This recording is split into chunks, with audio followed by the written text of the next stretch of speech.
apt. President William Ruto has told United States Secretary of State Antony Blinken that Kenya will take leadership of the UN Security Support Mission in Haiti in order to restore peace and security after the formation of the Presidential Council in Haiti. As Paul Kirobi now reports, this comes 2 days after the resignation of the Haitian Prime Minister Ariel Henry, the head of the Caribbean nation. 1 day after Haitian Prime Minister Ariel Henry tendered his resignation as the head of the Caribbean nation, President William Ruto had a conversation with the U.S. Secretary of State Antony Blinken on issues pertaining security in Haiti.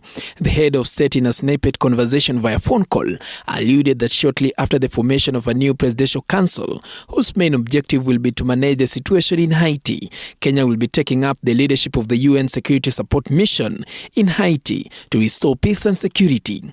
Henry's resignation comes as regional leaders met earlier on Monday in nearby Jamaica to discuss the framework for a political transition, which the U.S. urged last week to be expedited while gangs called for Henry to step down.